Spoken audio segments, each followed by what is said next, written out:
Ce n'est pas parce qu'on a acheté sa résidence principale et revendu 7 ans après qu'on est marchand de biens. 10 millions d'euros d'encours, 5 millions d'euros d'encours, j'ai ça qui est bloqué, il faut que tu me trouves une solution.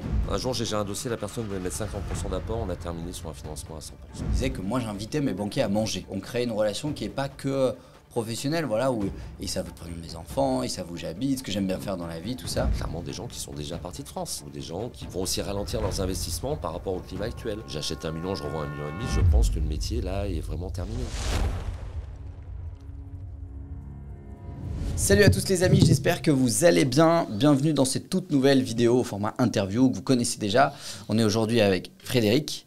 Frédéric, merci beaucoup d'être venu aujourd'hui. Vous allez voir qu'il y a un parcours assez atypique au final. Ancien banquier qui est aujourd'hui intermédiaire en négociation bancaire, hein, c'est comme ça qu'on dit, et qui travaille sur des dossiers de prêts allant de plusieurs centaines de milliers d'euros à plusieurs dizaines de millions même. Ça peut arriver. Ça peut arriver, pas voilà. Quotidien, mais ça peut arriver. Et l'idée, c'était un peu de brainstormer ensemble. On sait que le marché bancaire en ce moment est un peu chahuté, on va dire, qu'il y a des difficultés. L'idée, c'est de refaire un peu un tour d'horizon de comment fonctionne la banque et comment, en tant qu'investisseur, ici, on va s'adresser plutôt à une qualité d'investisseur professionnel ou semi-professionnel, en tout cas qui veut se professionnaliser. Comment est-ce qu'on fait quand on a acheté un appart, 2 apparts, 3 apparts, 4 apparts, 10 apparts, qu'on commence à un peu atteindre ce plafond de verre qu'on peut avoir dans l'agence en bas de son immeuble? Comment est-ce qu'on fait pour passer au step d'après? Est-ce que, peut-être dans un premier temps, tu peux te présenter rapidement ton parcours, d'où tu viens et ce que tu fais dans la vie de tous les jours dans ton boulot? Merci Timothée. Écoute, je suis un Lyonnais de cœur. J'ai travaillé pendant 18 ans à la Banque Populaire avec des métiers divers. Banque que j'ai quittée il y a 12 ans pour créer la société Chaps. Chaps, c'est quoi? Alors, on a nommé ça conciergerie financière parce qu'il y a plusieurs activités. C'est essentiellement l'accompagnement d'entreprises ou de professionnels. Ça peut aller du menuisier jusqu'à une PME, une ETI, etc. Pour les accompagner soit dans le cadre de ce qu'on appelle de direction financière à temps partagé, pour les accompagner sur la gestion de la trésorerie et des financements. Et aussi le chef d'entreprise pour ses problématiques d'investissement. Et un pan d'activité qui a énormément souffert ces derniers temps, c'est l'accompagnement des promoteurs, marchands de biens et foncières et tout ce qui touche à l'investissement locatif, éléments sur lesquels on a déjà échangé ensemble. Bien sûr. Voilà. Donc ça fait 12 ans, voilà. Donc je travaille avec un collaborateur qui sort d'alternance. Ça se passe bien, donc on travaille avec tous les établissements bancaires, des fonds d'investissement, des plateformes de crowdfunding, des investisseurs privés pour faire des tours de table. Voilà, le panel est assez large, voilà. Et puis après, il y a toute la partie patrimoniale où là, je travaille avec des avocats fiscalistes, des ingénieurs patrimoniaux, des conseillers privés en banque pour accompagner le chef d'entreprise aussi, qui est au-delà du financement, c'est pour l'accompagner dans la structuration de ses investissements, de transmission à ses enfants, de vente de société. Voilà. Le panel est assez large. Donc c'est pour ça que derrière ça, je suis accompagné, parce qu'on a parlé souvent de plafond de verre, on a souvent échangé tous les deux. Je ne peux pas tout faire, c'est pour ça que derrière, nous sommes 2 dans la société, mais derrière j'ai des partenaires, fidèles, qui peuvent aller de l'avocat fiscaliste, du notaire, au conseiller de gestion patrimoine. Au conseiller de gestion patrimoine pour apporter un service finalement global. Mais dans tous les cas, c'est que je serai le seul interlocuteur pour le chef d'entreprise ou le porteur de projet. C'est toi qui fais la coordination. Exactement, c'est pour éviter aussi la déperdition des informations et que entre les attentes et les attendus du chef d'entreprise et en face les attentes d'un prêteur, d'un fonds d'investissement, des choses comme ça, de faire ce lien-là. Pour que le discours soit un petit peu vulgarisé, parce qu'un chef d'entreprise a un savoir-faire, un savoir-être, mais il n'a pas beaucoup de temps, et que la banque a ses exigences, ou le fonds va avoir ses exigences, et le but c'est de faire le lien, et surtout d'arriver au bout des opérations. La demande classique pour quelqu'un qui fait appel à toi, parce que par personne interposée, il a entendu tel ami dans une soirée qui a dit moi j'ai travaillé avec monsieur Chapuis, c'est super bien passé. C'est quoi la demande classique? Est-ce que ça va être pour trouver un financement pour faire de la croissance externe? Est-ce que c'est plutôt de l'acquisition immobilière? C'est par ce volet-là qu'on s'est rencontrés. Est-ce qu'il y a un secteur un peu classique ou ça reste très diversifié? Alors, l'avantage du métier, puis le contexte économique actuel fait, donc il y a des périodes économiques où ça va être beaucoup d'investissements, de croissance externe, de rachat de sociétés.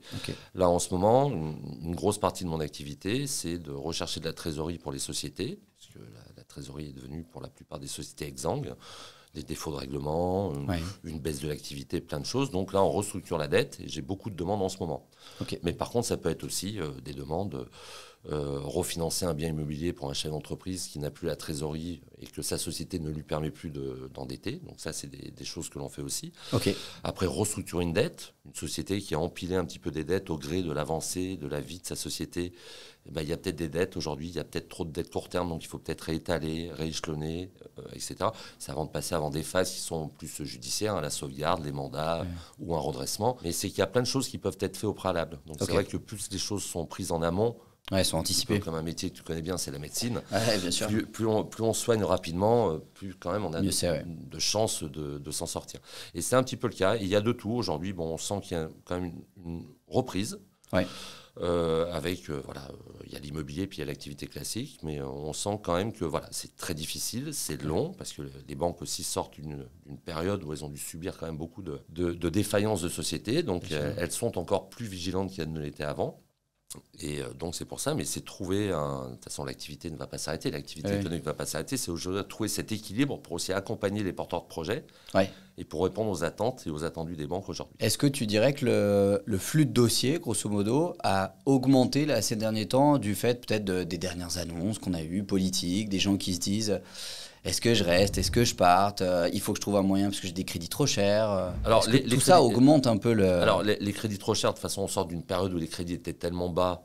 J'allais dire, la hausse des taux, il n'y a pas beaucoup de gens qui sont aujourd'hui en capacité d'aller dire je vais renégocier mon taux. L'essentiel aujourd'hui des demandes, alors il y a une partie de l'activité, c'est tout ce qui est financement de marchands et de promoteurs, où là, l'activité a clairement ralenti. Hormis des gros majeurs, on sent qu'il y a vraiment une baisse importante de l'activité. Pour deux titres, c'est que derrière, c'est l'accès au crédit, c'est un petit peu durci. Donc, j'allais dire, les personnes ont, pour le financement, donc c'était les sorties. Donc, les promoteurs aujourd'hui n'ont plus leurs sorties pour vendre leurs biens. Et donc, aujourd'hui, il y a plein de biens en déshérence. C'est ce qu'on appelle la pré-commercialisation. Donc, j'allais dire, là, oui, c'est une partie de l'activité. Les marchands de biens sont beaucoup plus vigilants. Les heures de gloire du marchand qui a acheté quelque chose d'1 million et qui, 6 mois après, le revendait 1,5 million. Je pense que ça, c'est des éléments qu'il faut très vite oublier. Marchand de biens est un métier en soi. Ce n'est pas parce qu'on a acheté sa résidence principale et revendu 7 ans après qu'on est marchand de biens. Marchand de biens, c'est un réel métier. C'est bien la difficulté, et c'est que beaucoup de gens se pensent marchands alors qu'ils ne le sont pas. Marchand de biens, c'est prendre un bien, donc c'est déjà le bien acheté, c'est l'essentiel de tout, parce que le prix de revente est aléatoire. Par contre, le prix d'achat, on le connaît. Et qu'est-ce qui se passe aujourd'hui? C'est qu'on a des gens qui ont acheté des fonciers qui sont très chers, et que le marché aujourd'hui a un petit peu dérapé par la baisse. Et c'est qu'aujourd'hui, c'est pour ça que beaucoup de professionnels ne vont pas au bout de leur projet, parce qu'aujourd'hui, entre la hausse du coût des travaux, un foncier qui est trop cher, il y a plein de projets qui sont arrêtés. Et le reste, il y a toute la partie de l'économie plus traditionnelle. Les entreprises, l'industrie. On accompagne des boîtes dans l'industrie, dans le commerce, dans le médical, l'artisan, le médical. J'accompagne des médecins pour acheter leurs locaux pour créer une maison médicale sur Lyon. Voilà, vraiment, les dossiers sont... mais les dossiers sont... Maintenant, la chose essentielle, c'est que les dossiers sont de plus en plus longs. Nous, on l'a vécu tous les deux. J'allais dire, c'est être vigilant aussi d'avoir des compromis qui permettent aussi de répondre aux attentes. Et c'est vrai qu'aujourd'hui, les délais de traitement des établissements bancaires sont plus longs, même si ça peut aller très vite. Mais généralement, comme nous ne gérons que des dossiers atypiques ou des dossiers de professionnels qui sont très spécifiques, c'est vrai qu'il faut accepter cette longueur aussi qui devient aussi difficile à gérer parce que elle est finalement incompatible aussi avec un compromis, l'aide d'intention, Et il faut trouver cet équilibre-là. Mais puis de toute façon, c'est qu'aujourd'hui, un dossier déjà bien monté, bien ficelé, c'est l'essentiel de tout. C'est à la base, toi qui connais les deux, entre guillemets, les deux points de vue en plus, parce que tu en as fait, je sais pas, des quantités astronomiques de prêts quand tu travailles en banque, je suppose. Oui, ça je pense. Et que des gens venaient te voir pour te demander des crédits. Je n'ai pas essayé de les compter, mais oui, il y en a un certain nombre. Oui, c'est vrai qu'un dossier complet, documenté, c'est même pas à négocier, c'est la nécessité absolue. De toute façon, il faut savoir, c'est que l'administratif et ce qu'on appelle la compliance dans les banques est devenue importante, c'est que les banques aussi doivent payer des amendes quand les dossiers ne sont pas complets, et c'est ce qui explique aussi pourquoi cette demande de documents est quasiment incessante, parce qu'il faut remplir ce cahier des charges. Les amendes sont très salé, le terme est approprié, pour un dossier non complet. Donc c'est-à-dire que si moi je dépose un dossier et qu'il manque ma déclaration foncière 2024, je dis n'importe, enfin 2023, et que le banquier décide de présenter quand même le dossier en comité, etc., et que j'envoie pas le dossier parce que je sais pas où il est ou parce que j'ai pas pris le temps de répondre au banquier, lui, il y a des conséquences pour lui. Ça peut être bloquant. Alors, c'est pas sur chaque dossier. Hein, on parle de manière générale. Des sièges de manière générale. C'est les groupes qui sont audités. Mais c'est pour ça qu'aussi les gestionnaires que l'on a en face de nous, j'allais dire, sont aussi exigeants sur l'intégralité des pièces qui peuvent être transmises. Parce que c'est bloquant. C'est bloquant. Ça ne change pas le fond, l'analyse du dossier, etc. Puisque les éléments essentiels, on va prendre pour exemple une opération de marchand, hein, c'est d'avoir une grille de marchand, de la précommercialisation, comment ça se passe, les devis travaux, etc. De la précom, pas de précom. Exactement. Mais tout le reste, c'est l'administratif. L'administratif, c'est les éléments patrimoniaux personnels, les éléments de la société, des cabis, des statuts, des extraits de compte, etc.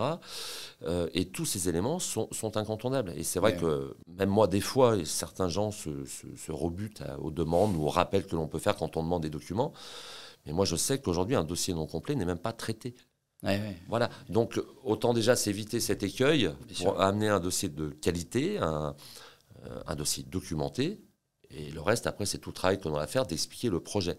Mais ça, c'est vraiment un incontournable. Quand on parle de banque et de financement de manière générale, est-ce que, de ton expérience, il y a plusieurs types de banques, plusieurs fonctionnements de banques?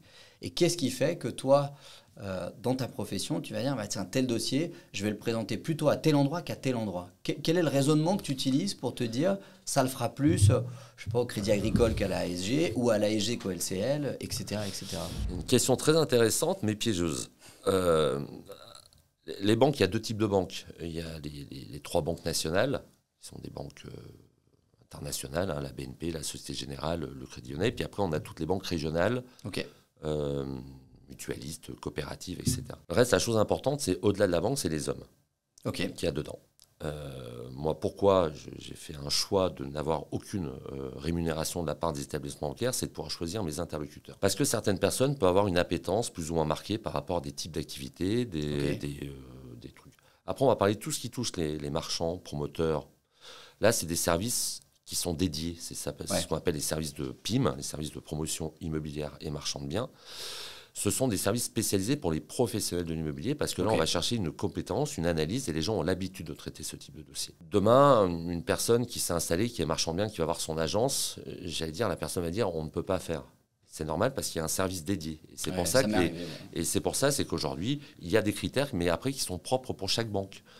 Certaines banques ont mis en place ce qu'on appelle des services pour traiter les dossiers des néos. C'est un jeune marchand qui veut s'installer, qui a un très beau projet, mais qui aujourd'hui n'a pas le recul et le track record pour faire valoir sur un financement bancaire.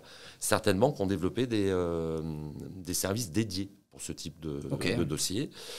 Pas dans toutes les banques. Après, dire vers quelle banque je vais aller plus qu'une autre. Il y a une question de feeling aussi Il y a du feeling parce qu'en face, on a des hommes qui ont envie de traiter. Certains ont plus d'appétence à aller faire du développement, d'autres moins. Mais c'est surtout la réactivité. Derrière, moi, je dois gérer l'exigence du chef d'entreprise et de la réactivité. Donc aujourd'hui, en face, c'est la réactivité de la personne que j'ai en face.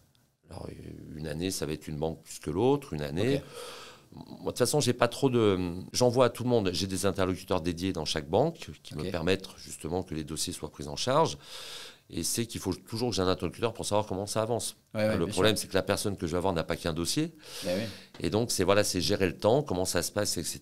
Et moi, j'ai déjà tout un travail préalable pour savoir si la banque est en capacité de pouvoir traiter le dossier. Voilà. Déjà, c'est un préalable. Parce que la personne peut être en congé, en formation, etc. Moi, d'ailleurs, je dois gérer le chef d'entreprise qui demande où en est son dossier. Ça, c'est ma responsabilité, puisque c'est moi qui facture, donc c'est moi qui en ai la responsabilité, je l'assume pleinement. Mais c'est vrai que moi, je suis tributaire aussi du délai de réponse des banques, ou du délai de réponse d'un fonds, ou du délai de réponse d'un crowdfunder, ou d'investisseur privé. Et je suis dépendant de ce truc. C'est bien pour ça, bien caler le délai, les choses comme ça.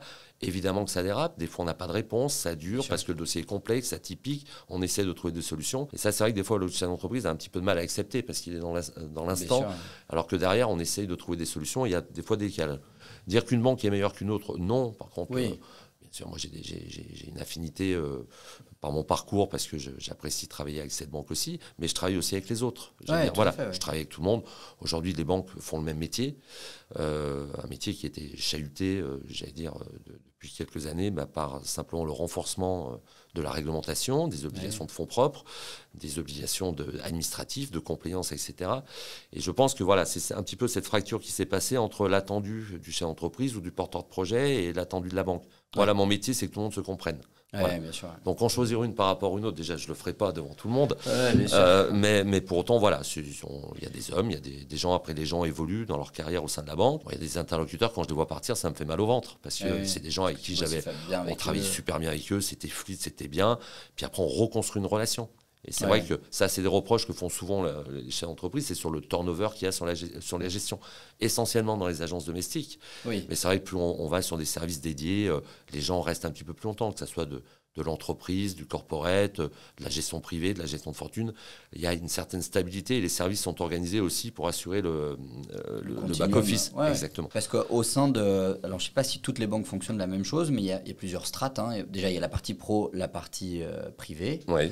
Est-ce qu'il y a des montants qui sont définis? Par exemple, je sais que dans une banque, il me semble que c'est la Société Générale qui me disait que jusqu'à un certain montant de liquidité, on reste avec le conseiller particulier. À partir de, je ne sais plus combien c'est, 300 000 euros de liquidité, on passe en banque privée. Ensuite, après 500, c'est gestion de fortune. Enfin, est-ce que ça, c'est partout pour toutes les banques? C'est toutes les banques, par contre, les critères ne sont pas les mêmes. Les critères ne sont pas les mêmes. Ok. Il y a deux choses. Il y a déjà, on va dire il y a le particulier, le salarié, selon déjà ses niveaux de revenus, avant de parler de ses placements. Ok. Si c'est quelqu'un qui gagne plus de 100 000 euros, il va être géré essentiellement dans des services de gestion privée. Ok. Après, derrière, c'est les avoirs qui sont confiés à la banque. Okay. Voilà. Et les avoirs, ça peut varier. Après, il y a le chef d'entreprise. Ok. Donc ça, c'est encore une autre catégorie. Voilà. Mais le chef d'entreprise peut être géré dans une agence lambda, puis sa société peut être gérée dans une autre banque. Par contre, Ah ouais, ça c'est possible. Évidemment, oui. Ouais. La personne a son compte particulier dans une agence bancaire ou dans une gestion privée dans une banque. Et l'entreprise est cliente dans deux autres banques. Voilà. Donc c'est vrai que les montants, il n'y a pas de... Les règles, oui, c'est que plus les avoirs, le patrimoine grossit, plus en face, les interlocuteurs qui sont à même de les gérer ont de la compétence, de l'accompagnement juridique, fiscal, des placements, gérer des placements par des mandats, des choses comme ça. Voilà. Et les critères ne sont pas les mêmes dans toutes les banques. Ok. Voilà. Il n'y a pas de règle. Et puis les outils aussi, j'ai eu la discussion il n'y a pas très longtemps avec une banquière, en l'occurrence du LCL, qui me disait que pour aller sur certains placements, en fait, elle ne peut pas les faire. C'est-à-dire que c'est que sa collègue de la banque privée ou son collègue de la banque privée qui a accès à... Alors, je ne sais plus ce que c'était, mais c'est sur une variété d'actifs pour un compte à terme, une assurance vie. Et qu'elle-même, en fait, si elle voulait le faire, et même si moi, je refusais d'aller au niveau de la banque privée, elle n'a pas les produits. Non, c'est vrai que ça arrive de manière... Alors, c'est à la marge, comme on dit. Okay. Mais c'est vrai que certains produits... ça peut être des produits structurés, ça peut être des contrats de capi, ça peut être des contrats d'assurance vie, des titres en vif, des SICAV, voilà. Certains produits, oui, sont assurés pour le domestique. Okay. Et d'autres produits sont assurés pour la gestion privée ou la gestion de fortune. Okay. Aujourd'hui, il serait quand même incongru d'aller présenter des contrats ou des placements avec une structuration de fonds, etc. Il faut que la personne soit à même aussi de comprendre et que ça soit aussi en conformité avec son patrimoine. Qu'elle en ait le besoin. Voilà. Mais c'est vrai que oui, il y a des produits qui peuvent être marqués pour une certaine catégorie de clients par rapport à une certaine aussi montant de placement. Voilà. Si la personne veut placer 10 000 euros, elle n'aura pas le même contrat que si la personne a placé 10 millions. Donc ce ne sont pas les mêmes contrats. Bien sûr. Pour quelqu'un qui a des liquidités disponibles, justement, on parlait de placement. Aujourd'hui, il y a pas mal de gens qui se posent des questions en disant est-ce que je confie tout dans une banque? Est-ce que c'est plus stratégique d'être multi-bancarisé? Si on reste dans cette démarche de je veux faire de l'immobilier, j'ai 5-6 biens immobiliers, j'ai eu un petit héritage, je gagne bien ma vie, j'ai 100, 200, 300 000 euros de côté aujourd'hui, est-ce que toi, tu emploierais la même stratégie pour tous les profils? Ou c'est vraiment du cas par cas? C'est vraiment du cas par cas. Déjà, il y a deux choses. Parce que toutes les banques françaises vont très bien. Dire je vais en mettre un petit bout de chaque côté pour éviter, puis permettre d'avoir le plafond de garantie de l'État. Le banquier, c'est aussi au-delà de ça, on on est chef d'entreprise tous les deux, j'allais dire, on travaille aussi à la confiance. Et plus le banquier va en sûr. savoir, plus il est susceptible d'accompagner. Ok. Donc c'est pour ça après, mais il faut pas toujours en cacher. avoir deux. Oui. Moi, je pense qu'il faut être. De toute façon, les outils informatiques aujourd'hui sont tellement fins. Oui. Que j'allais dire, il faut éviter de cacher parce que quand ça scelle, Oui, les dégâts sont irréparables. Et après, il y a les problématiques d'encours. Ok. C'est pour ça qu'aujourd'hui, dans des métiers qui sont plus chronophages de capitaux, je pense qu'il faut avoir plusieurs banques. Ok. Pourquoi ? C'est parce qu'à un moment, la banque va atteindre son plafond aussi d'engagement. Qui est individuel au sein de la banque. Et qui va porter que sur une seule personne des encours qui sont importants. Ok. Et par contre, ça peut être aussi un frein au développement. Ok. Puisque la personne va dire, vous avez 2 millions, 3 millions d'encours chez nous, là, je ne peux pas vous accompagner sur votre nouveau projet. Donc c'est pour ça qu'il est important, quand on est dans le cadre d'entreprise ou de promoteurs, de marchands, d'avoir plusieurs banques. Multibancarisés. Ouais. Généralement, les gens sont multibancarisés. C'est déjà pour ne pas avoir ce frein au développement. Puis après, les banques peuvent s'appeler entre eux, faire des pools, faire de la syndication, des choses comme ça. Ça se fait, ça ? Bien sûr. Des fois, on partage simplement pour limiter, dans le cadre, mettons, d'OBO ou de LBO, on partage des encours sur plusieurs établissements, simplement pour limiter le risque. Puis après, la BPI, qui est un organisme qui peut être un organisme qui vient en contre-garantie de ces prêts-là, au moins, ça permet de lisser. Tout le monde prend sa part de risque. Donc, ça le fait dans le cadre de pool ou de syndication. Et tout le monde avance en même temps. La plupart des sociétés aujourd'hui ou des chaînes d'entreprise sont multibancarisées pour cette raison. C'est qu'à un moment, on a le prêt de résidence principale qui peut être très élevé, qui va reprendre une grosse part de l'encours et qui peut être bloquant pour le reste des investissements par rapport... Voilà. Puis après, c'est l'analyse patrimoniale du client. Est-ce que c'est peut-être un petit peu trop tôt de faire cet investissement ou c'est simplement bloqué par les encours que l'on porte dans l'établissement bancaire. Donc c'est pour ça, moi je pense qu'être multibancarisé, c'est très bien. C'est pas d'avoir 18 comptes et puis de faire de la cavalerie entre les comptes. C'est pas ça le truc. C'est d'avoir une communication claire avec le banquier. Moi, je vais avoir tel programme d'investissement. Là, je vais avoir besoin de temps d'encours. Voilà, de dire jusqu'à combien tu peux faire. Est-ce que tu peux m'accompagner? Là, si tu peux pas, voilà. Et ça permet, c'est pour ça d'avoir bien aussi un historique avec la banque. Parce que si à chaque fois qu'on doit faire un prêt, ouvrir un compte, la banque n'a pas d'historique. Donc, j'allais dire, c'est plus compliqué pour se positionner. C'est d'avoir un panel de banquiers, que ce soit à titre privé ou à titre professionnel ou patrimonial. Puis voilà, d'avoir des banques qui permettent aujourd'hui d'accompagner tous les projets qui sont à même d'arriver. Dans le pipe de l'investisseur. Pour ce qui est de la relation avec les conseillers bancaires qu'on va avoir, il y a quelques temps, j'ai sorti une vidéo sur mes réseaux sociaux où je disais que moi, j'invitais mes banquiers à manger régulièrement pour discuter et qu'on crée une relation qui n'est pas que professionnelle, voilà, où ils savent le prénom de mes enfants, ils savent où j'habite, ce que j'aime bien faire dans la vie, tout ça.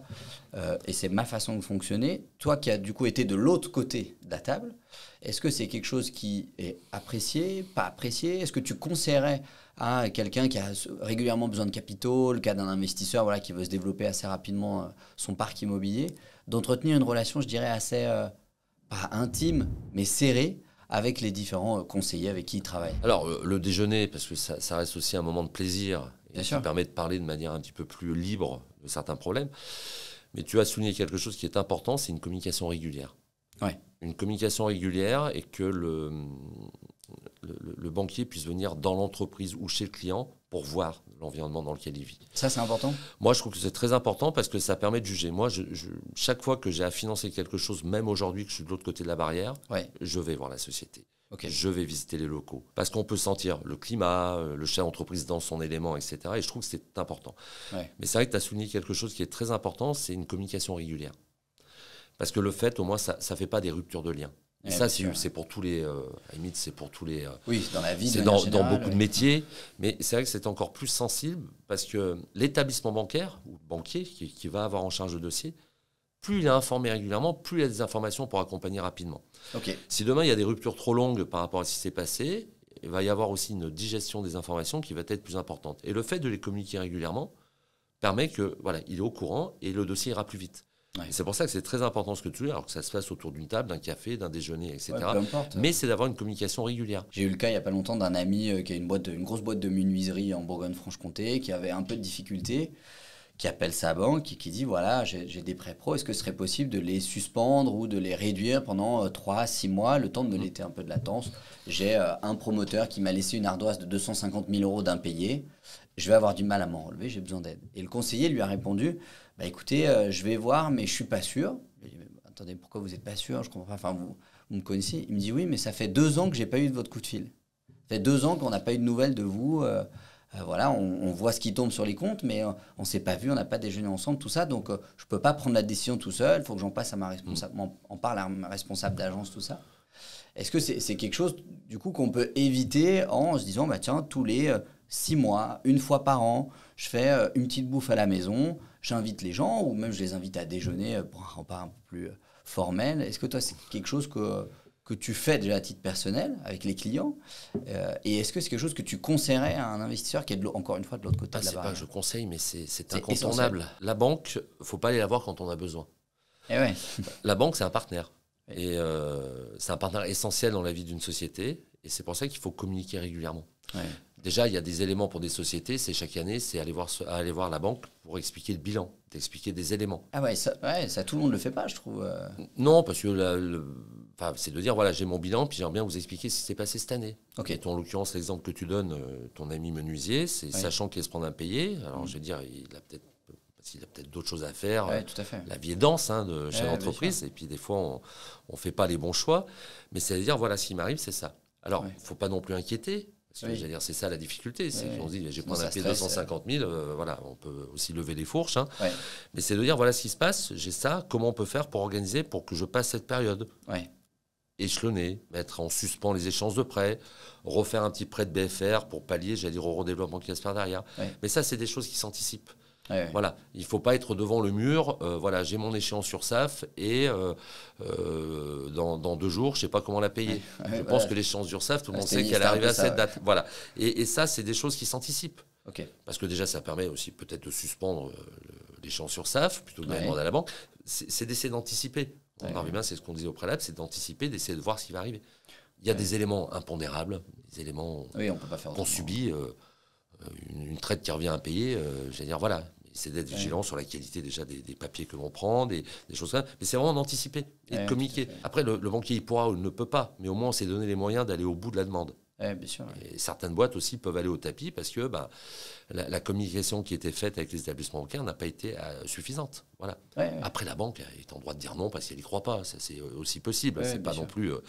ce n'est pas un monde parfait. Mais par contre, déjà, éviter en faisant ça. C'est-à-dire le voir régulièrement, communiquer, en etc. En expliquant. C'est clair que personne n'est fier d'aller mettre un bilan avec des pertes, avec des fonds propres négatifs. Mais j'allais dire, au moins, c'est d'expliquer qu'est-ce qu'on a mis en place pour le faire. Et déjà, là, je pense, on essaiera... Voilà, la banque n'a pas pour obligation d'accompagner, mais au moins elle a des éléments pour essayer de trouver des solutions en amont. Voilà, si on arrive le bilan, voilà, j'ai perdu 200 000, j'ai des fonds propres négatifs, et puis me voilà, prêt pour acheter une machine, moi je connais la réponse, c'est non. Voilà. Mais par contre, de dire, voilà, je vais avoir une année difficile, par contre là j'ai 2 machines qui vont me générer 500 000 € de chiffre d'affaires, et ça me permettra de recombler mon pouvoir. Je vous ai fait un prévisionnel, j'ai fait une situation, on n'est pas du tout dans la même discussion, on a vraiment une discussion d'égal à égal. Voilà. Est-ce qu'à partir d'un certain moment, je sais que pour la partie pro, il y a le conseiller pro spécialisé dans les professions libérales, il y a le pro classique, artisan, TPE, PME. Après, il y a le centre d'affaires dans certaines banques. Ça dépend de quoi? Ça dépend du chiffre d'affaires, de la valeur de l'entreprise. Essentiellement, c'est le chiffre d'affaires. Alors, il y a le service retail, c'est les agences qui, selon les banques, n'ont pas les mêmes critères. Il y a des agences qui vont aller jusqu'à 1 million d'euros de chiffre d'affaires, d'autres jusqu'à 3 millions, d'autres jusqu'à 5 millions. Après, on va passer en centre d'affaires. Le centre d'affaires, alors, peut aller, selon les banques, peuvent aller de 5 à 300, 400 millions. Et là, les critères sont vraiment libres et propres à chaque établissement bancaire. Et après, il y a la grande relation, l'institutionnel, les sociétés cotées, où là, c'est des services dédiés de la grande entreprise, etc. Mais c'est vrai que selon les agences et les banques, il n'y a pas les mêmes critères. Il n'y a pas les mêmes critères. Par région. Les critères, mettons, de Chalon ne sont peut-être pas les mêmes critères qu'à Lyon, même dans la même banque. Au sein de la même institution. Et voilà, généralement, c'est lié au chiffre d'affaires. C'est pas la capitalisation de la société, là, c'est le reste. Là, par contre, si un chef d'entreprise a une société qui potentiellement fait 50, 60 millions, là, par contre, la banque va affecter cette personne qui aujourd'hui potentiellement n'a pas cet argent sur les comptes, mais potentiellement à la vente de la cession sera gérée par des services dédiés, soit de la gestion de fortune, soit de la gestion privée, pour dire on accompagnera aussi jusqu'à la cession, pour être vigilant, j'allais dire que quand le chef d'entreprise va vendre, que les fonds soient bien placés dans la banque qui porte des choses. Mais c'est vrai que les critères sont totalement libres à chaque banque, voilà, c'est Des banques, c'est jusqu'à 2 millions, des fois c'est jusqu'à 5, 3. Okay. Après, il y a la problématique du commerce, qui peut Okay. mettons, on parle des pharmacies. Les pharmacies peuvent générer des chiffres d'affaires très importants. Oui. Par contre, est-ce que c'est nécessaire d'aller gérer dans un centre d'affaires parce qu'il n'y a pas de problématique? Oui. Une petite société qui fait 2 millions et qui fait beaucoup d'international, elle sera gérée en centre d'affaires parce qu'elle aura toute la compétence pour le suivi, pour faire des virements à l'étranger, pour faire, j'allais dire, tout ce qui touche, j'allais dire, le financement international. Voilà, c'est lié aussi à la problématique de la société et au chiffre d'affaires. Et à sa capitalisation par ricochet. Du coup, moi, admettons, je suis chef d'entreprise, j'ai une boîte dans l'artisanat, j'ai toujours bossé avec n'importe quoi, la Banque Populaire, j'ai un conseiller classique. Comment est-ce que je sais si je suis au bon endroit? Est-ce qu'il faut que je demande? Est-ce que c'est le conseiller qui me proposera d'avoir d'autres interlocuteurs? Comment je fais pour tomber sur la personne la plus adaptée à mon dossier? Déjà, moi, j'ai une belle phrase. Si la relation se passe bien, il ne faut pas changer. Okay. Simplement, c'est qu'après, les outils aujourd'hui dont disposent les établissements bancaires, quand elle va saisir le bilan, elle verra que la société fait 2,5 millions. Oui. Simplement, il y aura des alertes qui vont dire que cette société est éligible au centre d'affaires. Et donc là, il y aura un échange. Voilà, c'est mécanique. Ouais, c'est informatique. Après, même. Et selon les banques, les critères ne sont pas les mêmes. Donc voilà, mais il n'y a pas de choix de dire voilà, moi je fais 2 millions. Les agences gèrent des particuliers, des salariés, des enfants, des choses comme ça. C'est vraiment des agences où j'allais dire il y a du tout venant. Ouais. Mais dedans, il peut y avoir un chef d'entreprise très riche, etc. C'est vraiment c'est ça. Quand on va monter en centre d'affaires, déjà l'organisation est plus une organisation qui est liée à la vie de la société. Donc il y aura un back-office qui sera un petit peu plus efficace. Les portefeuilles aujourd'hui peuvent être très importants dans les établissements bancaires. Donc le temps à consacrer à chaque personne est compliqué.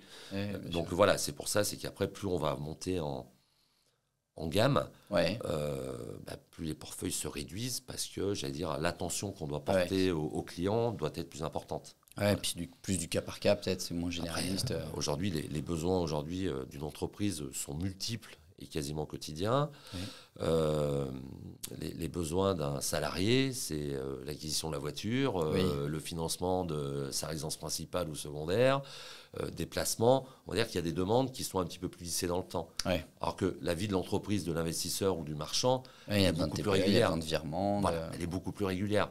Donc c'est pour ça que les banques se sont organisées pour amener un service un petit peu plus fin. Voilà. Est-ce que certaines banques préfèrent certains types de professions? Est-ce que par exemple, il y a des banques qui font que du chef d'entreprise, il y a des banques qui font à l'inverse que de la profession libérale, il y a des banques qui font que du particulier? Est-ce que ça existe ou pas? Il y a des banques qui peuvent avoir des appétences. Mettons, à prendre l'éducation nationale, il y a deux banques, c'est la CASDEN et le CME. C'est deux établissements qui se sont spécialisés pour gérer les gens de l'éducation nationale. Pour autant, il y a des professeurs, des proviseurs, des principaux qui sont clients dans d'autres banques. Mais c'est vrai que les avantages qui sont liés par rapport à cette profession-là sont vraiment focalisés. Mais toutes les autres savent faire. Non, il n'y a pas de typologie. J'allais dire, toutes les banques sont armées pour traiter tout type. Certains savent mieux faire de la profession libérale de santé. Mais au sein d'une banque, on va peut-être avoir un interlocuteur qui a l'habitude de gérer des médecins, des chirurgiens, des anesthésistes. Parce qu'il a créé son portefeuille comme ça. Parce qu'il a créé son portefeuille, il a finalement une certaine forme de truc, de mécanique par rapport à la profession. Idem pour les professions libérales, juridiques, notaires. Voilà, moi je pense qu'il n'y a pas de banque spécialisée. Pour telle profession, Voilà, mettons, il y a des organismes de contrôle garanti, comme le Crédit Lyonnais, il y a un organisme qui s'appelle Interfimo, qui est spécialisé pour le financement des professions libérales. Voilà. Et ça, voilà, on le sait. Après, il y a la BPI qui va tout gérer pour la contre-garantie. Non, il n'y a pas une banque qui est spécialisée dans tel type de profession. Après, on va passer sur des banques privées, mais des banques là où l'accès au crédit n'est pas du tout le même. C'est des banques où là, on va faire vraiment de la gestion de fortune, de la gestion patrimoniale, du fonds, de l'accompagnement. C'est les banques privées qui sont connues. Rothschild, Neuflize, Lombardier, voilà. Et après, voilà, c'est des banques qui ont vraiment, c'est de l'accompagnement sur mesure, patrimonial, par rapport à un certain niveau de patrimoine ou de société. Mais voilà. Il y a des critères d'entrée, même chose. C'est des critères d'entrée, des critères de placement, de capitalisation de la société, de potentialité de projet derrière. Voilà. Moi, je ne pense pas qu'il y ait de typologie marquée. Les banques aujourd'hui sont généralistes. Ils sont armés pour gérer tout le panel de clients que ce soit à gauche, à droite, de haut en bas. Tu disais à l'instant que parfois certains conseillers ont créé un portefeuille client avec plus de la profession de santé, tout ça. Dans chaque agence, on va dire, généraliste, le banquier, ce qu'on appelle son portefeuille, c'est le panel client qui est rattaché c'est lui le gestionnaire, quoi, grosso modo. Voilà, alors pareil, les portefeuilles ne sont pas les mêmes. D'accord. Dans toutes les banques. Ça peut aller de 100 à 500, 600, 2000, j'en sais rien. Ça, je donne des chiffres vraiment à la volée. Mais le portefeuille est rattaché à une personne dans l'agence. Bon, cette personne peut être amenée à quitter l'agence pour prendre d'autres fonctions, mais le portefeuille reste toujours là. Et ce portefeuille vit au gré du temps. Le portefeuille n'est jamais rattaché à une personne. Il est rattaché à une agence qui, pendant un certain temps, sera gérée par une personne. Ouais, il est rattaché à une agence, le portefeuille, voilà. Le chargé de clientèle n'est pas propriétaire de ses clients. Ouais. Voilà. Par contre, c'est lui que pendant la période, s'il reste 2 ans, 3 ans, il va perdre des clients. On va dire, ça fait partie de la vie. Mort naturelle, mort économique, changement de banque parce qu'il y a eu un contentieux, voilà. Puis après, il y a ceux qui vont rentrer pour accompagner les nouveaux projets, etc. Et les portefeuilles vivent comme ça. Est-ce que, alors j'ai posé la question il n'y a pas longtemps à un conseiller en l'occurrence. On discutait et je lui dis si je te présente des gens typiquement des professions libérales, je sais pas, notaire, avocat, comptable, est-ce que c'est un intérêt pour toi? En gros, ma question elle était purement transparente, c'est je fais des soirées à la maison avec parfois des gens qui ont des portefeuilles sympas. Est-ce que pour toi ça peut être intéressant de venir, que je te fasse rencontrer du monde sur le plan professionnel, je voulais dire? Et sa réponse a été un peu évasif. Moi je préfère que tu me les envoies à moi plutôt que de les envoyer au banquier. Mais oui, bien sûr, c'est ce qu'on appelle la recommandation, la prescription. De toute façon, un client satisfait, on verra toujours naturellement son entourage vers la personne le qui conseiller répond dédié, à ses attentes. Voilà. Et est-ce que le conseiller a un intéressement au vu de la taille de son portefeuille? Alors ça, par contre, c'est variable selon les banques. Mais l'intéressement, il est plus lié à l'activité économique de la banque.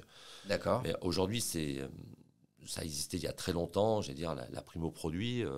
Aujourd'hui, ça n'existe quasiment plus. C'est simplement pour une question d'éthique. Pour éviter de dire si tu vends un plan épargne logement, tu as 50 €. Aujourd'hui, il y a quand même, par rapport au devoir de conseil, les banques ont fait un choix aussi d'intéresser, mais par le biais d'intéressement, de participation, de choses comme ça, mais lié plus au bilan de la banque. Global, pas que au conseil. Que le truc pour aller vendre du produit qui pourrait ne pas correspondre aux besoins du client. Voilà. Mais il n'y a pas de. Mais par contre, dans le cadre du développement de son portefeuille, c'est-à-dire la recommandation, je pense que moi j'ai apprécié quand j'étais en place que des clients me disent tiens, appelle telle personne parce qu'il a un projet, un machin comme ça. Ouais, je le connais. Ça c'est génial, c'est de bouche à oreille, c'est la recommandation, parce qu'on a bien fait son métier. Ça, bien sûr que je ne connais pas quelqu'un qui ne serait pas appétent à tout à fait. Mais c'est pas forcément valorisé, je veux dire, sur le plan financier. C'est pas parce que. Non, il n'y a pas de valorisation sur le salaire. Mais par contre, il y a des objectifs qui sont tenus, qui sont des objectifs qui sont multiples, puisqu'il y a plusieurs produits dans la banque. De liquidité. Voilà, exactement. Et c'est de toute façon, plus on a de clients, plus on a des chances de réaliser ces objectifs. Puis voilà. Puis après, c'est un aspect aussi pour la promotion de la personne. Mais voilà, il y a le devoir de conseil qui est important. Aujourd'hui, on le voit bien. Je veux dire, certains qui vendent de la défisque, il y a des gens qui n'en ont pas besoin. Je veux dire, voilà, il y a un certain on appelle ça le devoir de conseil, et la banque qui est tenue comme les autres. Un banquier, alors même dans des strates un petit peu plus haut de gamme, on va dire, banquier privé, gestion de fortune, est-ce que quand il part, avec la banque, il peut dire, moi je pars et j'emmène mes clients? Comme certains cabinets d'avocats, ça marche comme ça. Le client est libre de faire ce qu'il veut. Ouais, c'est-à-dire le gestionnaire après, s'il a envie dans une activité, alors s'il monte une société de menuiserie, je vois pas ce que va bien lui servir les clients qu'il a en portefeuille. Mais par contre, on voit aujourd'hui, il y a beaucoup de CGP, de family office qui ont travaillé dans la banque, qui sont des anciens, évidemment, partent avec les clients. Puis le client est libre de faire ce qu'il veut, mais par contre, le client aura toujours besoin de la banque. Évidemment. Donc voilà. Après, par contre, c'est peut-être apporté aussi par les gestionnaires qui ont œuvré en gestion de fortune, en banque privée, en grand compte, peuvent aussi amener une plus-value, tout en gardant l'établissement bancaire, mais amener une plus-value sur les services qui sont à même de proposer. Après, il y a la gestion des encours aussi, qui est, voilà, la personne a des capitaux à placer. C'est ce qu'on appelle le statut de CIF, conseiller d'investissement financier, CIF, ou des family office qui, là, eux, gèrent les placements qu'ils vont faire pour les clients. Le même métier que la banque. Ce sont des concurrents à part entière. Des banquiers. Mais voilà, certains sont capables de faire plus de sur-mesure, de compétences. On voit bien le nombre de family office qui existent aujourd'hui. Mais tout le monde a sa place. Voilà. C'est pas incompatible. Pour être, on parlait des CGP, les CIF, tout ça. Il y a une notion de carnet d'adresse, évidemment, qui compte. Toi, c'est un truc, la première fois qu'on s'était rencontrés, qui m'avait vachement impressionné, c'est le nombre de personnes que tu connais, qui sont dans ton réseau. Comment est-ce que tu fonctionnes? Est-ce que tu as des stratégies? Est-ce que tu as un répertoire où tu te dis, bah tiens, cette année, il faut que je vois telle personne pour entretenir le lien, justement, comme on disait tout à l'heure? Est-ce que tu auras des trucs et astuces pour un investisseur, un promoteur, un marchand de biens qui dit, putain, je manque de réseau, je pense que s'il y avait plus de réseau, j'aurais plus de deals, j'aurais plus de facilité à les financer. Comment s'y prendre? La gestion du réseau, hein, c'est quelque chose que j'adore et qui m'anime depuis très longtemps. Quand on parlait d'avoir une communication régulière avec les établissements bancaires, c'est de même avec ses relations, ses clients, etc. C'est de dire, tiens, comment vas-tu, etc. C'est toujours de relancer, parce que l'oubli peut s'installer très vite. Oui. C'est pas méchant, mais j'allais dire... oui, les clients, il y en a plein, il y en a pléthore. Loin des yeux, loin du cœur. Ouais. C'est un véritable adage. Donc c'est pour ça qu'il faut l'entretenir, le réseau. Okay. C'est l'entretenir, toujours être demandeur, comment ça va, tu as des projets, tu n'as pas de projet. Et puis après, c'est toujours des effets boule de neige. Ouais, voilà. Sûr, après, il y a des professions, moi dans la mienne, il y a des professions avec qui je travaille beaucoup, c'est les avocats, les experts comptables, les notaires, les huissiers. Puis après, c'est le bouche à oreille. Mais ça, c'est des professions que j'anime régulièrement. Ouais. Puis après, il y a tous les réseaux qui peuvent exister. Hein. Oui, les clubs d'affaires. Les clubs d'affaires, les BNI. Moi, je suis dans 2 clubs d'affaires avec qui ça se passe très bien. On a une quinzaine de chefs d'entreprise. Déjà, ça nous permet de partager nos doutes, nos réussites, nos craintes, nos échecs, nos réussites. Et ça, c'est génial. Déjà, ça permet de ne pas être seul. Et puis, nous, on se donne des contacts. Tiens, appelle-le lui, il y a lui qui a besoin de ça, tu l'appelles. Et puis après, naturellement, nous, on va rendre l'appareil. Okay. Et de toute façon, dans toute relation, il faut que ça soit réciproque. Ça va aller dans un sens. Voilà. Mais c'est vrai que les réseaux s'animent. Moi, j'ai le plaisir d'aller au MEDEF, d'aller à la CPME, mais parce qu'on croise des chefs d'entreprise, on croise des organisations patronales qui sont là aussi pour nous écouter. Voilà, et là aussi, on rencontre du monde. Mais je veux dire, il faut aussi y aller dans un esprit aussi d'ouverture, c'est ça. De rencontre. Après, voilà, si on y va pour distribuer de la carte de visite, moi, je ne suis pas je ne sais pas si ça marche. En tout cas, c'est juste... C'est pas ton approche. Je pense qu'une relation se construit dans le long terme. Voilà. J'ai un ami qui travaille pas mal dans le milieu de l'immobilier, notamment à Paris, et qui organise chez lui des dîners. Je vais le nommer, il s'appelle Vincent Pavanello.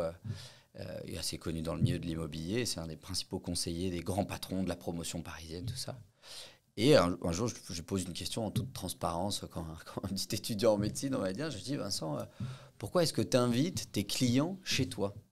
Chez toi en vacances ou chez toi pour les fameux dîners qu'il organise, tout ça, où il voit mélanger un chef d'entreprise de l'immobilier, parfois un député, parfois un artisan, plein de gens différents. Et il me dit, et la réponse j'ai trouvé assez formidable, il dit parce que quand tu veux travailler avec quelqu'un, admettons que tu cherches un courtier en crédit, est-ce que tu vas prendre le courtier, s'ils sont à compétences égales, celui avec lequel tu es parti en vacances ou celui dont tu n'as jamais entendu parler? Je dis, celui avec lequel je suis parti en vacances. Et pour moi, c'était super spontané. Il me dit, c'est tout simplement pour ça. C'est parce que si tu arrives à créer un lien qui est un petit peu plus que juste on s'échange des papiers et c'est du professionnel, forcément, les gens se souviennent de toi, ils parlent de toi et il y a de la fameuse recommandation, comme tu disais juste avant. Je pense que tu as bien résumé. Ouais, alors, après, est-ce que c'est nécessaire d'amener les gens, tout le monde chez soi, etc. Il faut que le chez soi soit adapté. Ouais. Mais après, c'est vrai que de mettre en relation, moi j'adore organiser des déjeuners où je vais mêler des chefs d'entreprise parce que déjà, il peut y avoir des connexions entre eux. Oui, carrément. Même qui ne se connaissent pas. Qui ne se connaissent pas, il peut y avoir des business. Bon, il y a certains restaurants, ça va faire sourire certaines personnes dans lesquels je vais. Je réserve la table pour 2, on termine à 10. Okay.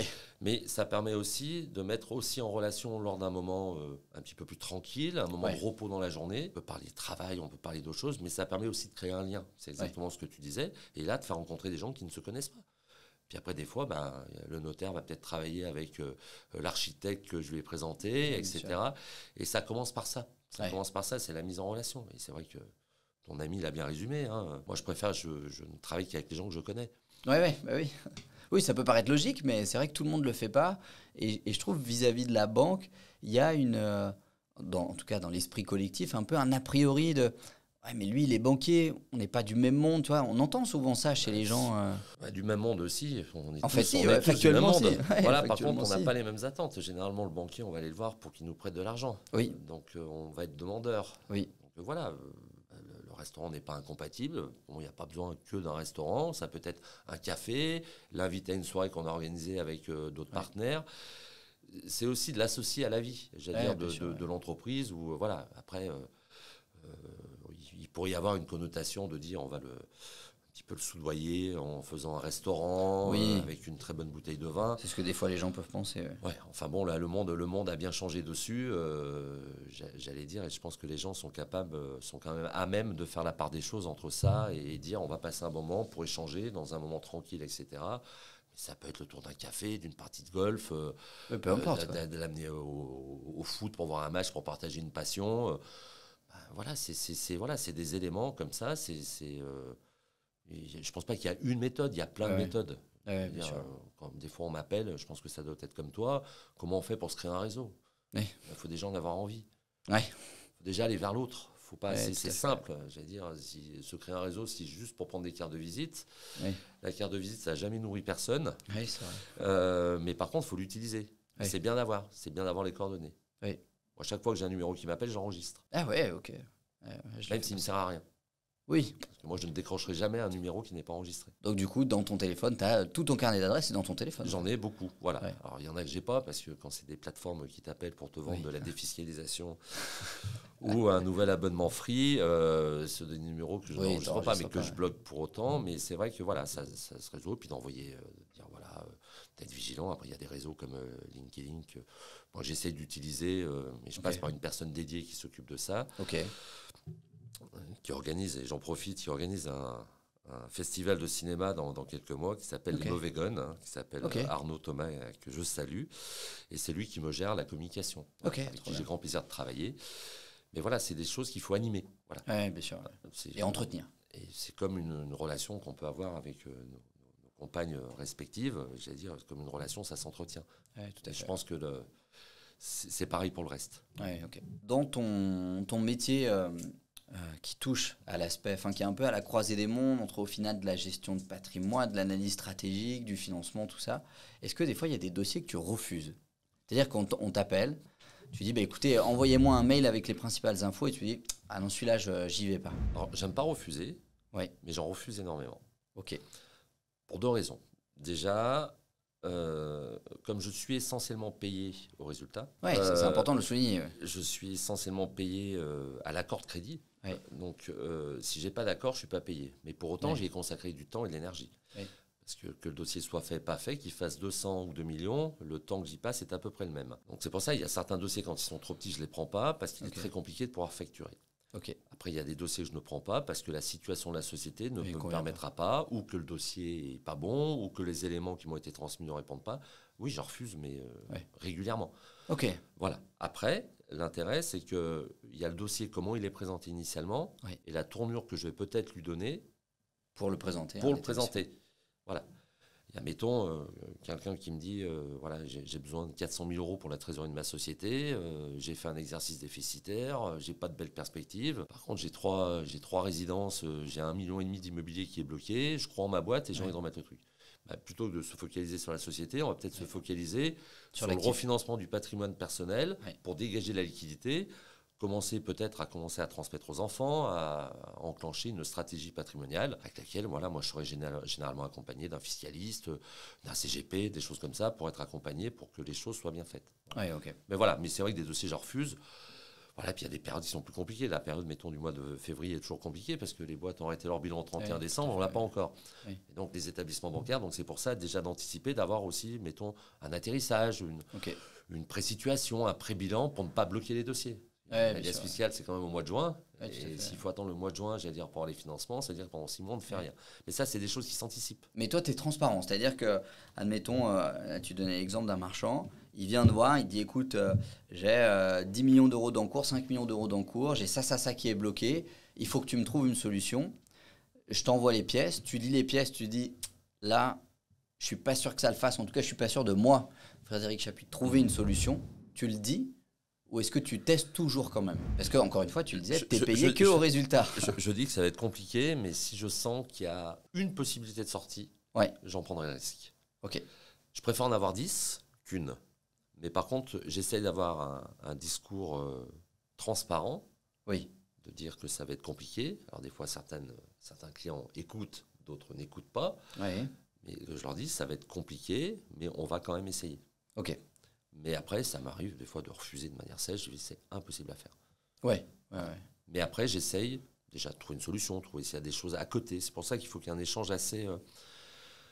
une découverte, j'emploie ce terme, même s'il est inapproprié, mais la découverte du client.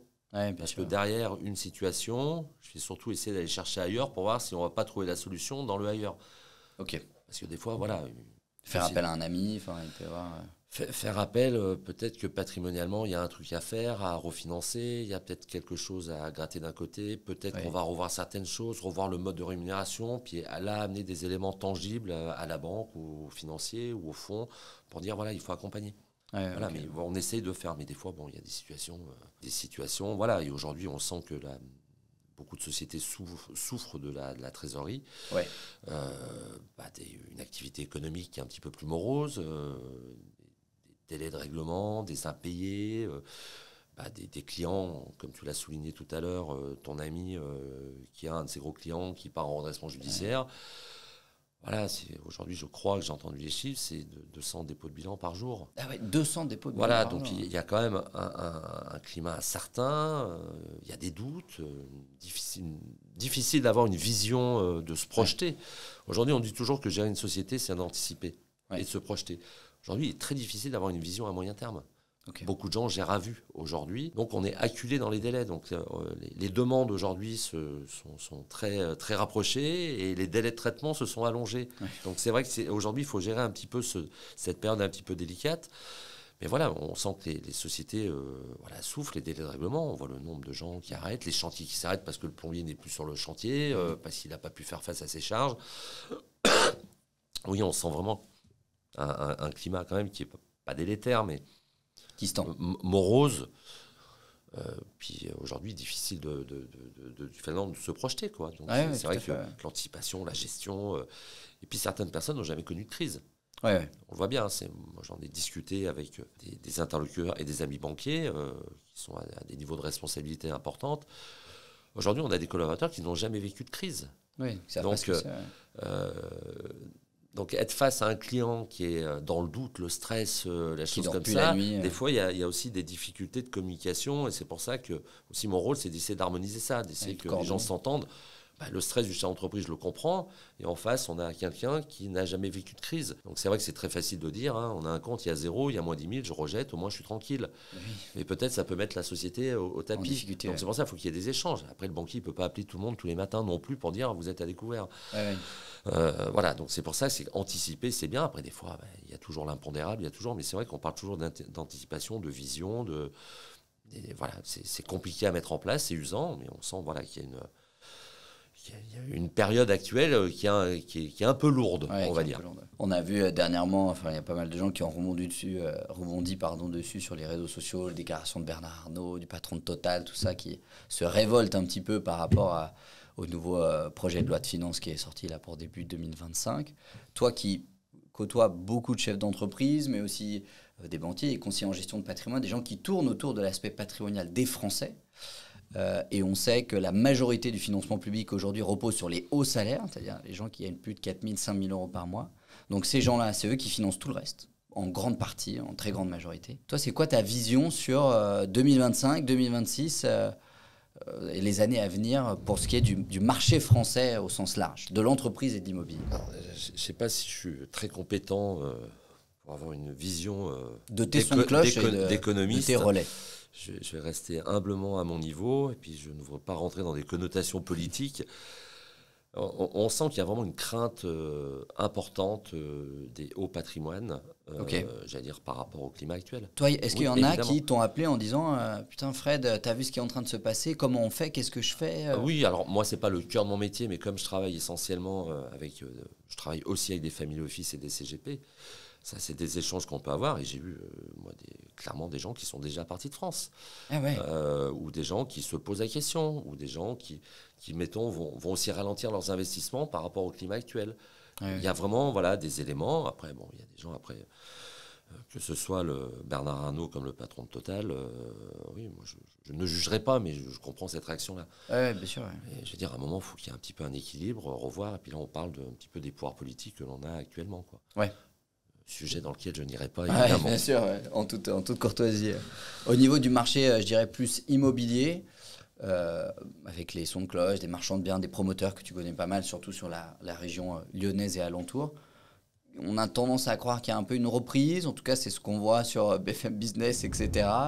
Est-ce que toi tu le vis comme ça de l'intérieur? Pas encore? Bon, déjà il y a beaucoup de promoteurs ou de marchands qui ont arrêté leurs activités. Sur l'année dernière, quoi, fin d'année dernière. Voilà, puis même encore, hein, on voit bien, les sociétés ont pu se placer en redressement. On sent beaucoup de programmes qui sont arrêtés, il y a une attente, mais qui est aussi liée par rapport à des prix de marché. L'activité que tu connais bien, j'allais dire aujourd'hui, aujourd'hui, les gens sont très vigilants par rapport à ce qu'ils achètent. Et la période de crise, on le sait, est toujours bénéfique à ceux qui ont beaucoup de trésorerie. Parce que là, ils ont l'opportunité de se placer sur des produits. Aujourd'hui, toute cette difficulté, c'est l'accès au financement, la trésorerie et les programmes. Mais oui, on sent que c'est très dur. Et puis, paradoxalement, cruellement, on manque de logement. C'est vraiment un paradoxe. Et puis après, il y a une nouvelle règle énergétique qui vient en ligne dedans. Je veux dire, voilà, je suis en train d'accompagner un jeune promoteur qui s'est spécialisé dans les produits G, ce qu'on appelle. Voilà. Et il m'a dit, c'est génial. On achète des produits à bas prix, on refait une fenêtre et on arrive encore à y mettre de la marge. Voilà. Et ça on sent qu'il y a des nouveaux métiers, des nouvelles choses qui sont en train de se créer. Des nouveaux marchés. C'est vrai que on avait longtemps échangé quand on s'était rencontrés. Et c'est vrai qu'aujourd'hui, le métier de marchand que certains ont connu, j'achète 1 million, je revends 1,5 million, je pense que le métier, là, est vraiment terminé. Pour moi, la plus-value du marchand, elle se fait à l'achat, elle se fait pas à la revente.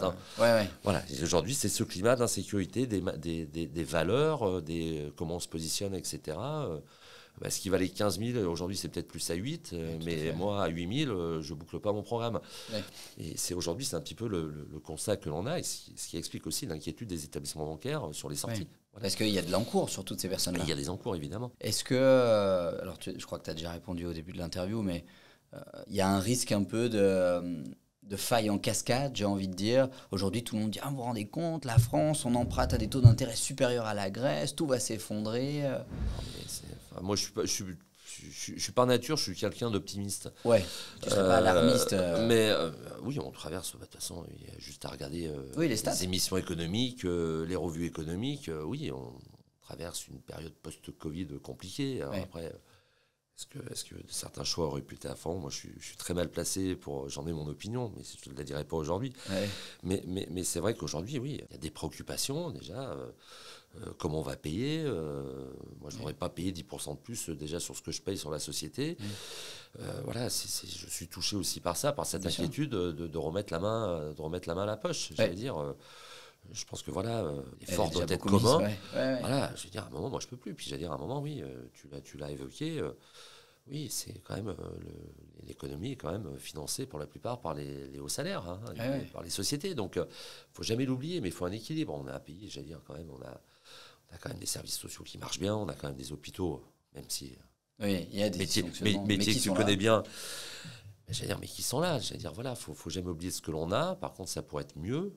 Je veux dire, il faut déjà préserver ce que l'on a, quoi. Puis il ne faut pas continuer à avoir cette phase descendante. Enfin, ça, c'est voilà, à un moment. Faut stopper l'hémorragie.